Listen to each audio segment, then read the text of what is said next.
менен урматтуу достор, сиздердин суранычтарды ишке ашыруу максатында биз өз аракетибизди көрүп жаткан учурубуз. Бизге көптөгөн сунуштардын келүүсү менен сиздерди ошону аткарып берүү максатында биз Кыргызстаныбыздагы эң мыкты хирург агайыбызды конокко чакырдык. Ким деп турсаңыз, Искен Каримович агайыбыз. Саламатсызбы агай? Саламатчылык. Менен иштериңиз, ден соолуктарыңыз жакшыбы? Жакшы, аман эсен. Кудай деп. Урматтуу достор, эгерде сиздерде кандайдыр бир суроолор болсо, дал ушул жерден суроону жиберип жоопту алсаңар болот. Биз баардык суроолорго жооп алып берүүгө аракет кылабыз. Эмнеден баштасак, Искен агай, айтсаңыз, сулуулук эталону ар бир доордо өзгөрүп келатпайбы? Илгери мисалы толмоч аялдар сулуу болсо, 80 жылдардан кийин Барби келгенден кийин Барбиге окшош кыз болуп келип башташты. Бүгүнкү күндө сулуулук идеалы кандай болуп жатат? Сулуулук идеалды кыргызча бая кыздын агынан эмес багынан деген сөзгө аябай ишенем. Ошондуктан бая бүт эле кыздар татынакай болгону менен дайыма эле бактылуу болбойт. Экинчиден, татынакай болгону менен дайыма бактылуу, ден соолукта болорун көрбөй деле жүрөбүз го. Ошол эле кезде мисалы татынакай болбосо дагы бактылуу, ден соолугу чың болсо, ошол жылуучурап, жакшы көрүнүп, мындай көзгө ушу чындаганда баягы кыргыздын байыркы сөз кыздын агынан эмес багынан, ошол туура сөз деп санайм. Сулуулуктун эталону ден соолукта, анан бактылуулукта. Ошол азыркы кезде мына интернет, масс-медиа жакшы өнүгүп жатпай, алар өздөрүнө сулуу адам мындай болуш керек деп өң келбеттерди берип жатат да. Ошондон кыздардын, адамдардын өзүнө болгон ишенбестик пайда болуп жатат. Кошула аласызбы агай? Кошула алам. Эмне үчүн дегенде, аны бир нече кылым мурун Леонардо да Винчи «Золотое сечение» деп адамдын бая өлчөмдөрүнүн пропорцияларын жазган. Мисалы, биз пластикалык, эстетикалык хирургтар адамдын сырткы турпатын караганда, бая көзүбүздө линейка салынуу 3 бөлүктөн туруш керек бет. 3 бирдей бөлүктөн. Мисалы, бир бөлүгү узунураак же кичирээк болуп калса, калаты көрүнөт. Ар кайсы мындай сызык эталонный линиялар болот. Ошолорго карап салыштырмалуу азиаттардын өзүнүн мындай бетинин линиялары бар. Расчет болгон чак эле.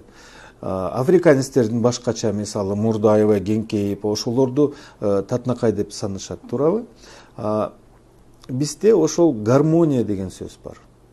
Мисалы, 3 бүтүн бөлүктөн, бирдей бөлүктөн бет турса, мурдун кенендиги бетке салыштырмалуу 5тен 1 бөлүк болсо, анан өзүнүн мындай сызыктары менен туура келип атса, ал бет мына биздин коомдо, элдин арасында жакшы эле сырткы турпат деп саналат да.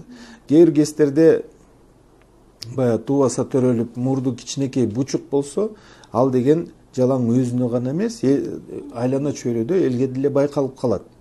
Ошондо пациенттер келгенде андайларды аракет кылып жардам бергенге макул болобуз да. Бул пластикалык хирургдун кабинетине келиш, бул жөн эле кадыресе көрүнүш болуп калды да агай. Бул операцияны кандай учурда жасаса болот, пластикалык операцияны? Ошону токтолуп кетсеңиз. Баарына эле жазала бербейт да. Баарына жазала бербейт. Мисалы, сырткы турпатында чын эле бая көзү жүлжүк болуп, же мурду кеңкейип, же бая оозу кичинекей кооз эмес болсо жасайсың. Кээ бирки жаш кыздар келип, мына 25ке жакындап калдым, турмушка чыга элекмин, ушу менин көзүм туура эмес болсо керек, мага караганда тиги кызымдын көзү татынакай, тиги досумдун мурду татынакай, ошолорго салыштырып өзүнүн жашоосун, анан өзүнчө эле ар ким, ошондой кыздар өзүнө комплекс жасап алышат. Психология жагынан. Анан биз деген эстетикалык хирургтар бая заказ аткарган хирург эмеспиз эч качан, андай болбошубуз керек. Каалаган эле келип, мен боону өзгөртөт элем, мага жакпайт десе, ага макул болбошубуз керек. Бул деген коммерциялуу хирургия. Анан баарын эле катары менен ала берген туура эмес. Мындай депрессия, же психоз, же бая дисморфофобия деп коет. Өзүмө өзүм жакпайм деп келишет да. Ошол моментте психология жагынан дарылап, түшүндүрүп, операция жардам бербейт. Сен деген өзүңдү өзүң жакшылап карап, жакшылап сүйүп, өзүңдү ушул туубаса ата энең төрөгөндөй сүймөйүнчө бактың ачылбайт, операция жасалса деле. Ошондуктан аны дагы жакшылап мындай текши караш керек. Баардыгын катар менен алган болбойт. Меники канча бир 30, 40, 50% чейин жетет. Келгендер отказ алышат. Кээ биркилери кайра башка хирургка барып бирдемке жасатышат. Но ошо хирургиядан бактысы ачылат деген сөздөн алысыраакмын. Ушул жерден кошумча суроо берип кетейин. Мисалы сиздин ишиңизде кездешкенби башка бир хирургдун бузуп койгон операциясын кайра калыбына келтирүү? Хирургия так наука деп саналбайт. Хирургия неточная наука деп. Андан тышкары хирургияда гарантия деген сөз жок. Эмне үчүн дегенде адамдын колунда бычак, ошол менен туура тилип, ийне жип менен туура тигип, андан тышкары баягы бүтүп заживление бүткөндөн кийин жана шишиктери өтүп кеткенден кийин андан тышкары дагы кооз болуш керек. Эмесе сен получается хирург баягы тилип туубаса төрөлгөн адамдын ошол терисин анан кайра тигип, андан ошол тигилген тери кооздолуп, анан ошо адамдын бактысын ачып баягы өзүнүн аң сезимин көтөрүп дегендей. Ошол аябай татаал жумуш. Анан башында айтпадымбы, хирургияда гарантия деген жок. Статистика боюнча 15% эстетикалык хирургияда ал деген кандайдыр бир осложнениялар болот. Мисалы менин практикамда болот, кээде ал пациенттер башка хирургка барып оңдотушу мүмкүн. Мага деле келишет, эми баягы биз деген компьютер эмеспиз. Биз деле хирургтар адамбыз. Кээде деформация болот. Бирок пациент сага ишенсе, аягына чейин ишенгендей болуш керек. Бул жерим туура эмес болуп атат, бул жерим тигиндей болуп атат. Аны болсо сен специалист болсоң, түшүнүп, пациентти өзүңө калтырып, өзүңө оңдоп коюшуң керек. Ишенбей, жок, мен кеттим бул хирургтан, башка хирургка барам десе, ал деген ошо психологиялык жактан пациентке уттурдуң деген сөз да. Пациент хирургка аягына чейин ишенип, анан оңдоп бергенине дагы ишениш керек. Бир мындай немелер болуп калса да, туура эмес. Операция кылып жатканда, пластикалык операция кылып жатканда бир табият мыйзамы бузулат деп айтылат да, бычакты денеңе бир тигизсең, экинчи жеринде оңдоого туура келет. Ошол эле көзүңдү башкача форма кылсаң, аны мурдуңа жарашыктуу кылыш керек, мурдуңду оңдош керек деген пикирлер болот экен да жаштар арасында. Андай пикирлер болот, бирок дүйнө жүзүндө баягы төш бести чоңойткон эле 3 миллиондон ашык жылына. Деги эстетикалык операциялар жүздөгөн миллион болуп саналат да. Анан мисалы биз Кыргызстанда табиятка жатпайт, бычак тийсе экинчи тийбейт. Бирок элестеткиле, биз деген болгон 6-7 миллион кыргызбыз. Арабызда мисалы жаныбызда эле Казакстан 18 миллионбу, аларда канча 100 миңдеген операциялар жасалат. Россияда жасалат. Башка Бразилия, Австралия, Германия, Европаны карайлык. Анан биз бая жок, кыргыздар эч качан бычак тийгизбейбиз деп бая мурунку заманда кала бергенибиз туура эмес. Азыр деген интернеттен каалагандай маалымат алып, ошонун зыяны барбы, жокпу, көрүп, окуп, тактап, анан хирургтарды деле мисалы азыр интернет аркылуу мына азыр мисалы мен интернетте жарыялап айтып атам кесибим жөнүндө. Бунун баарын изилдеп, анан ар бир адам өзү ойлоп, тандап, өзү ошондой ойго чечимге келиш керек да. Ошо пластикалык операция жасадам деген адам эмнелерге даяр болуш керек агай? Сырткы турпат өзгөрүлөт. Өзгөрүлөт түбөлүккө. Кайра артка келбейт. Бирок ошол өзгөрүүнү жакшы өзгөрүүгө алып барабы же жакшы эмес өзгөрүүгө алып барабы, ал деген баягы адистин колунда. Адис прогноз жасап, компьютерден көрсөтүп, бул жерден көрсөтүп, тигиндей болот, мындай болот, андан тышкары дагы жасалган жумуштарын көрсөтүп, момундай болосуң деп аныктап бериш керек да. Ошондон кийин гана ошол чечимге келиш керек, ошондойго даяр болуш керек. Компьютерди айта кеттиңиз да, азыр ошо компьютерден кантип өзгөрүлө турган аппараттар азырынча Кыргызстанда жок деп айтылып келген да, бир эки жыл мурун. Азыр алар деген бар, бирок мен ошого каршы чыгам дайыма. Эмне үчүн дегенде адамдын сүрөтүн алып компьютерге салып, бир 10 мүнөттө өзгөрүүлөрдү компьютер менен жасап койсо оңой, мышка менен жана, бирок ал деген кол менен жасалган жумуш эмес. Ошондо ошол компьютердин бетинен пациенттер көрүп, чын эле ушундай болот элем деген кездечи, хирург өзүнө ушунчалык чоң бир жүктү алып атат да, операцияны 2-3-4 саатта жасашы ыктымал. Анан теринин астында кандай булчуңдардын калыңдыгын билбейт да кесмейинче. Кайсыл жерде нервтер бар, кайсыл жерде кан тамырлар бар, ар бир адамдыкы өзгөчө. Ошондуктан баягы компьютерде чийип бергениң бир жагынан реклама сыймал, бир жагынан баягы туура эмес да. Күтүүлөр акталбай калышы мүмкүн. Күтүүлөр акталбай калышы мүмкүн. Жакшы сөз. WhatsAppка келген суроолорду бере дейин. Көзүм жүлжүк, сурма салдырсамбы дегендек. Бирок атенем кийин көзүмдүн үстү шалбырап калат деп болбой жатышат. Чын эле ошондой болобу агай? Вот бул жүлжүк көздөр көбүрөөк шалбырайт. 60-70ке жеткендер, мисалы өзүнүн апаларын, тайнелерин, туугандарын карап көрсүн. Кимики жүлжүк кандай жабылды, кимики жүлжүк эмес кандай ачылып жүрөт. Ошону байкасын.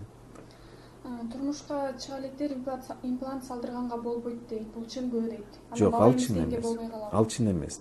Имплант төш безге салган кезде төш безге салат деп айтылат, бирок имплант деген төш бездин аркасында большая грудная мышца дейт. Большой грудной мышцанын аркасына турат. Ошондо имплант кабырганын үстүндө төш безди астыга жылдырып эле коет. Дүйнө жүзүндө 3 миллиондон ашык операция жасалат. Төш безди чоңойтуу, форма жасоо боюнча. Ошолордун арасынан 3төн 2 бөлүгү турмушка чыкпаган кыздар. Ошолор чыгып, эмизип, бул деген эмизүүгө эч кандай зыяны жок. Меники мисалы жасаткандардын арасынан бир кыз бар, 4 баланы эмизген. Имплант деген булчуңдун аркасында астыга түртүп койгон болгон эле. Функциясы бузулбайт. Имплант менен спорт менен машыгып, загар ала берсе болобу? Болот. Бир топ спортсмендер менден жасатып кеткен, баягы булчуңдарын көрсөткөн фитнес клубтардан келген кыздар көп. Даже Казакстандын фитнес чемпиону келип жасатып кеткен бир кездерде. Кулагым делдейип турат, сиз кулакты түздөйсүзбү? Ооба. Кулактын делдейгенин бая ата-энелер күтпөш керек. Сен чоңойгондо жасатып берем депчи. Кулак делдейгендерди 8 жаштан баштап 11 жашка чейин жасатып коюш керек. Эмне үчүн дегенде ошол 8 жашка чейин балдар бири-бирин көп деле байкабайт, формаларын, комплекс жок.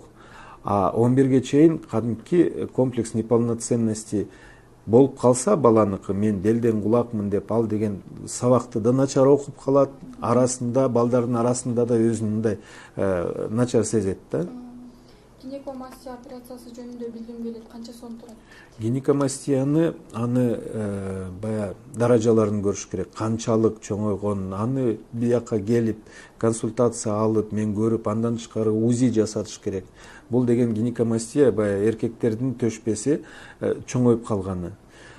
Кээде ошол учурлар болот, аны операция жасап алып коюш керек. Эмне үчүн дегенде эркектерде төшпес жоюлуп, кичинекей эле 1 сантиметрден ашпаган без болуш керек. Чоңоюп кетсе, ал деген калтыра берсе, бара-бара көп учурларда ракка айланып кетиши мүмкүн. Жакында жигитиме жолукмакмын дейт. Мурдумду операция кылдырсам канча күндө бүтүп калат дейт. Бул деги жакында той болот эле, жигитиме жолугат элем, же бир мындай чоң мааракет майрамдын астында жаса коеюн деген туура эмес. Мурунду өзгөрүүсү түбөлүккө. Менде бир айтып берейин, бир кыз келип, мен деген Кыргызстанда мисс болуп, эми Кытайга баратамын. Кытайда дагы бир чоң ушундай конкурска катышуунун астында көзүмдү жасатып коет элем. Көзүм жүлжүк дейт. Бирок мындай карасам татынакай кыз, татынакай көрүнгөн, сен азыр ушул көзүң менен Кыргызстандын биринчилигин ээлеп атасың. Азыр көзүңдү оңдоп койсоң, бир айдын арасында жакшы болбой калса, болушу мүмкүн ушундай. Кытайга барып уттуруп келесиң. Андан көрө ушул турпатың менен барып, ушу туубаса татынакай сулуулугуң менен барып катышып көрчү деген. Ал деген катышып, ошол жакта мисс фото модель болуп кайра келип, андан кийин жасатты көзүн. Ошондуктан бая аз күндө тойго барат элем, срочно жасай коет элем деген туура эмес. Бул деген түбөлүккө өзгөрүлү. Ошондуктан жигитине жолугуп, ал жигити болсо ошондой мурду менен жакшы көрсө керек бул кызды. Төштү чоңойткондон кийин аны дайыма корректировать этип туруш керекпи? Жок, төш деген түбөлүккө салынат, аны кайрадан бир нече убакыттан кийин оңдоштун кажети жок. Биринчи салынганы туура салыныш керек. Аны ошо жакшы жасаган адистерге жолугуп, биринчиден жакшы имплант салып, баягы арзан торзон эмес, анан туура салыныш керек. Ошондон кийин түбөлүккө жүрө берет. Пластикалык хирургду тандай албай атам дейт. Айтып коесузбу?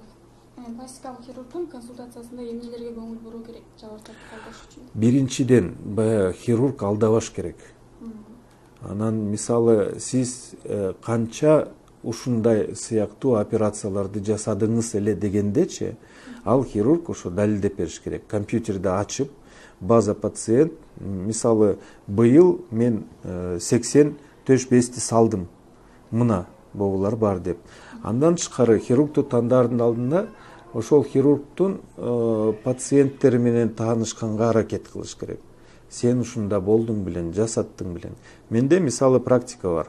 Бая төш бес алдырабы, көз жасатабы, мурун жасатабы. Мен мурунку пациенттерден бая согласие жазган кезде сага бирөөлөр чалса айтып бересиңби деп сөз алып алам да. Анан жаңы келген пациенттер ошолор менен телефон менен сүйлөшө алат. Эмне болду эле, кандай өттү эле, кандай шишидиң элең, кандай оорудуң элең. Ошондо баягы хирургтан эмес, пациенттин өзүнүн чындыкты билип алса болот. Эмне ушунда кээ бир кезде жаш хирургтар баягы алар деле үйрөнүш керек. Бирок мисалы пациенттер келип, мен бул мисалы төш салдырат элем, сизде опыт барбы, жасап көрдүңүз беле десе, баягы 5-6 жасаган хирург, мен 10 жылдан бери уже 25 салып койгон, керек болсо сеникин деле оңой эле жасап берем деп койгон кезде ошону алдап атабы жокпу, ошону аныкташ керек да. Инстаграм баракчаңызды байкасам, коңкойгон мурундарды эле түзөп турсуңуз дейт. Жалпак мурундарды кырдач кыла аласызбы? Инстаграм деген мен ошол баракчам, страница. Ал жерге бүт эле менде операция болгон пациенттер макулдугун бербейт. Бирок ар бир пациентти мен сүрөткө тартам. Операцияга чейин, операциядан кийин аны анализ кылышыбыз керек. Бул деген фото документация деген сөз. Бирок бая согласиеде колдонгула научный работага, мисалы. Бирок Инстаграмга салбагыла деген кыргыздар көп. Жумуштарды аткарган сайын, бирок арасынан кээде макул болгондорду салып коем Инстаграмга. Көбүнчөсү макул болбойт. Инстаграмга менин бетимди чыгарбагыла деп. Жасагансызда ошондой мурун барбы? Жылына мен 150 операция жасайм мурунга. Ошонун арасында жалпак, сынык, бучук, коңкойгон болобу, ар кандайлар бар. Сизге кайсы курактагылар көп кайрылат? Ушуну сурашат да, канча жаштан баштап пластикалык хирургка барсак болот? 18 жаштан баштап адам өзүнө өзү ээ болуп калат. Паспорт алгандан кийин. Ошол пациенттер бая карап, бул жерин өзгөртөт элем, тигил жерин же көзүмдү же ошого макул болосуң, эмне үчүн дегенде ал адамдын каалоосу. Бирок ошондо деле жаш кыз болсо, ата энеңди ээрчитип келчи, ошолор менен кошо сүйлөшөлүк. Чогуу бир чечимге келелик деп. Көбүнчөсү жаш кыздар. Жаш кыздар арасында жаш балдар деле болот. Көзү жүлжүктөр же мурду сынгандар келишет. Көбүнчөсү жаш. Бирок эң карылуу 79-тагы чоң апа баягы көздүн үстүндөгү терилерди алдыртып эмне ушундай жакшы ачылбай үстү жаап калды да. Саламатсызбы дейт, көзүмө сурма жасатыш үчүн наркоз саясызбы дейт, ал зыянда дейт. Наркоз жасалбайт. Мен Россияда Новосибирскийде операция жасайм, сабак берем. Новосибирский медицинский институтта. Андан тышкары Москвада, институт Сеченовада, кафедра пластической хирургии. Ошол жерде азыр мисалы Россияда азиаттар көп. Анан ошол жакта хирургдарга сабак бергенде дайыма айтам. Эч качан наркоз менен сурма жасатпагыла. Эмне үчүн дегенде бая сурманын бийиктигин ченеп аткан кезде операция мезгилинде силер адамды көзүңдү ач, жум деп контроль кылышыңар керек. Уктатып коюп, бая бийиктигин өзүңөрчө ченеп жасап койгон кезде туура эмес болуп калышы мүмкүн. Ошондуктан бул операциялар жалаң гана мындай орундуу анестезия менен жасалат да, көздүн үстүнө эле терисине укол сайылат, ошо менен жасай беребиз. Сиздин көп жылдык стажыңызда Кыргызстанда эң көп кайсыл операцияны кылдырышат? Деги мен өткөндө санаштырып көрсөм 17 000 операция жасаптырмын. 17 000-дин арасында 4 000-ге жакын сурма салдыруу. Кыргызстанда сурма салдыруу эң көп. Деги дүйнө жүзүндө сурма салдыруу операциялар эң көп санында. Саламатсызбы дейт, мен көзүм азиат дейт, Европеки жасатсам тостоюп калбаймбы дейт. Азиаттарга Европеки жарашабы агай? Ошол баякы эле сурма, Евровеки, складка верхнего века, бьютификация деген ошонун баардыгы эле бир операция. Аны болсо мындай жооп бере албайбыз. Сен келсең сага жарашат, тосток болбойсуң деп. Ар бир пациент келгенде биздики бая прогноз деген сөз бар. Биз пациентти карап, анан атайын мен методикам боюнча бая көзүнүн үстүнө атайын инструмент коюп, салыштырып, мындай сага жагабы, жокпу, адам өзүнүн көзүн көрөт күзгүдө, ооба агай бул мага жагат экен деген кезде ал пациентти операцияга даярдап алса болот. Жок, агай бул калаты көрүнүп атат десе, андай пациенттерде операция жасаган болбойт. Саламатсызбы ага дейт, төшүң кичинекей, жакында имплант салдырайын дедимер. Имплантты канча жылда бир алмаштырыш керек дейт? Импланттардын гарантиясы түбөлүккө. Азыркы импланттардын. Азыр мен колдонгон импланттар азыр Кыргызстанда регистрация кылып атам. Французский импланттар алар түбөлүккө салынат. Аны ар бир 10 жыл сайын алмаштыруу деген кажети жок. Мен 17 жыл мурун биринчи имплант салдым элем. Ошол пациенттер алиге чейин жүрүшөт. Импланттарды 17 жылдан бери өзүнүн ичинде алып. Бул эми бардык нерсенин оң дагы терс жагы да болот эмеспи? Импланттын дагы зыяндары барбы? Мисалы балага силиконовый сосканы 2 жылга оозуна салып койгондо зыянды ойлонбойбуз, туурабы? Жаңы төрөлгөн балага силиконовый сосканы оозуна салып коет энелер. Соро бер балам деп. Анан мисалы ошол силиконовый соска 2-3 айда ичкерип калат. Каяка кетет? Адам, бала, аны соруп отуруп, өзүнө денесине жеп атпайбы силиконду. Силиконду жаңы төрөлгөн ымыркайга берип атсак, адамга зыяны жок. Мисалы, жүрөктүн клапанын алмаштырганда силиконовый клапан салат. Ал кезде бул каныңа зыян болот деп эч ким айтпайт да, эмне үчүн дегенде силикон кремнийден жасалган. Ал деген научно айткан кезде инертный материал. Капельницалар силикондон жасалган. Алардан зыяны жок. Азыр силиконовый куртка, жастык, формочка для выпекания деген, силиконовый зубные щетки дегендер бар. Эч кандай зыяны жок. Ошондуктан бая немени салган кезде деле төшпескеби, жамбашкабы, буткабы салган кезде эч кандай зыяны жок. Саламатсызбы агай дейт, 23 жаштамын дейт, апам төшү чоң, мени кичинекей дейт, жасап төшүндү чоңойтуп имплант салдырсамбы же өсүп калышы мүмкүнбү дейт? Ошол өсүп калуудан бир аз чочуш керек. Эмне үчүн дегенде төш без кичинекей болсо деле, баягы сүт толгон кезде төш бездин формасы төрө элек кезде 20% без, 80% май, подкожно-жировая клетчатка, междольковая жировая клетчатка. Төрөп эмискен кезде 80% без, 20% май. Ошол май басылат, ошо сүттүн басы менен жоголот. Анан төш без төрөгөндөн кийин, эмискенден кийин баягы жаратылыштын эрежеси боюнча кичирейиш керек. Чоңойгон бойдон калса, аны онкологияга барып текшертип туруш керек. Эмне үчүн дегенде, баягы эч кимде чоң бойдон калбаш керек бездер. Функциясы бүткөндөн кийин төш без кайра кичирейип ордуна келиш керек. Саламатсыз багай дейт, мен азыр толукмун дейт, бирок төшүм кичинекей дейт. Эгер төшүмдү чоңойтсом кийин арыктап кеткенден кийин шалпыйып калбайбы дейт. Арыкташ керек. Арыкташ керек, алгач арыкташ керек. Бирок такыр арыктай албай атса, анда липосакция жасатып коюш керек. Ошол майларын алдыртып, баягы биз соруп липосакция жасап жүрөбүзбү?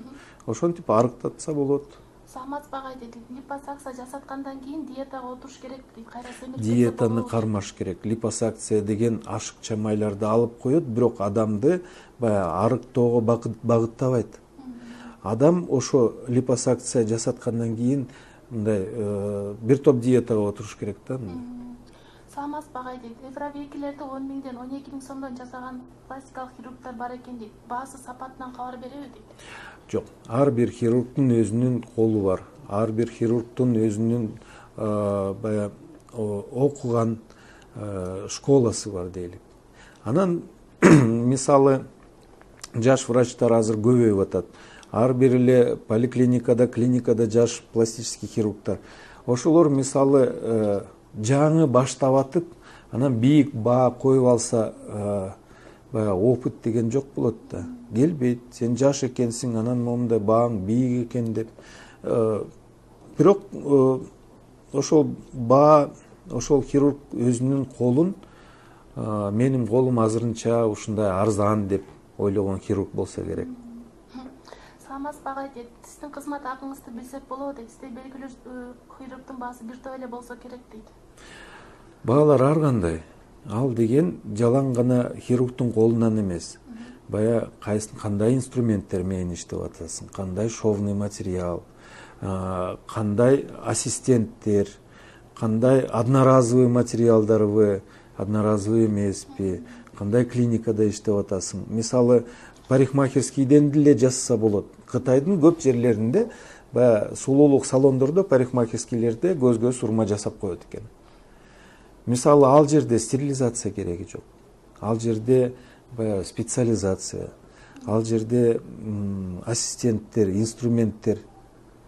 Ошонун баарына салыштырып, баалар жөн эле мен мыктымын, менин баам момундай деп бийиктетпейт.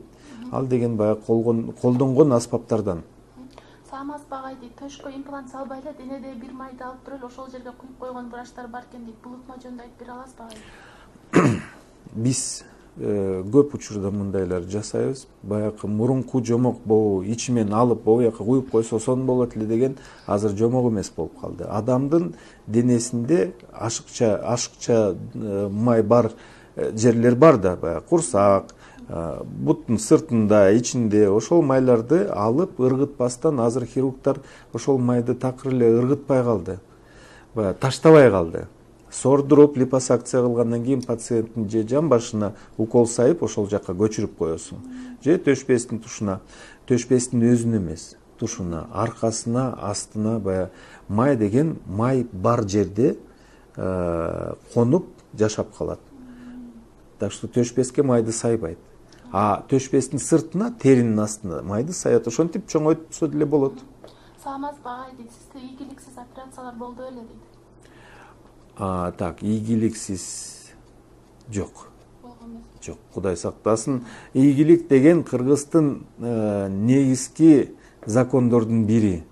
Анан баягы ийгиликсиз деген бир жолу бир учурда бир киши келип, мен ушу жумушка барбай калып, больничный керек эле, анан өткөндө мушташып кетип бир жерден. Анан ошондон жумушка чыкпай калдым, калып калдым элем. Бирок мушташканымдын далили жок болуп атат. Ошол кезде мен студент кезимде колунан кан алып, анан көздүн астына биртке укол сайып берген. Ошондо көздүн асты көгөрүп калган.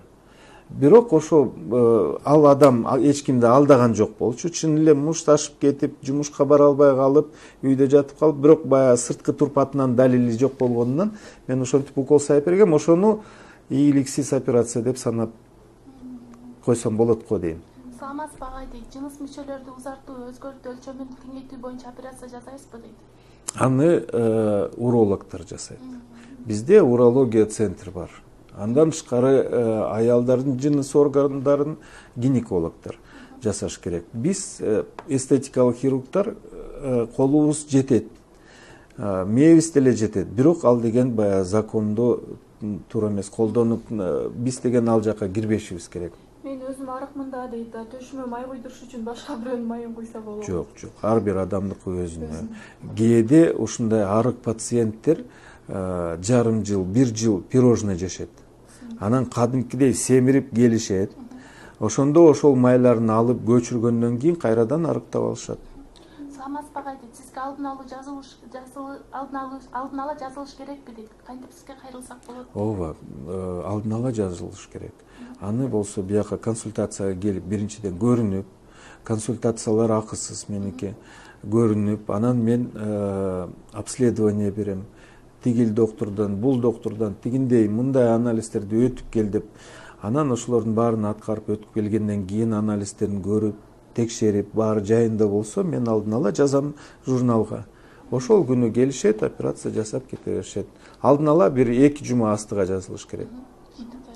Урматтуу достор, бизде конокто Кыргызстандагы белгилүү пластикалык хирург Искен Каримович агайыбыз болду. Искен агай, сизге чоң рахмат. Рахмат. Өспүрүмдөрдүн суроолоруна кызыккан, бүт суроолоруна жооп бердиңиз деген үмүттөбүз. Бул жерден да беришти жана WhatsApp суроолорубузга да берген. Эми ушул өспүрүмдөргө сиздин каалоо тилегиңиз, сунушуңуз кандай? Бая жаштарга айтар сөз, сырткы турпаттан баардыгы эле таасирлүү болбойт. Адамдын бул жашоодо кандай жашайм деген, кандай багытынан көп нерсе чечилет, көп нерсе ачылат. Мен акылдуу болом, мен билимдүү болом, мен бай болом десең, ошондойго багыттанып, ошолго барыш керек. Анан мен биринчиден сулуу болом, ошо сулуу болсом андан ары байлуу болом же бактылуу болом деген ал деген туура эмес. Чоң рахмат агай, сизге ишиңизге ийгилик каалайбыз. Рахмат. Урматтуу достор, биз силер менен коштошобуз. Кийинки берүүгө чейин сак саламатта тургула.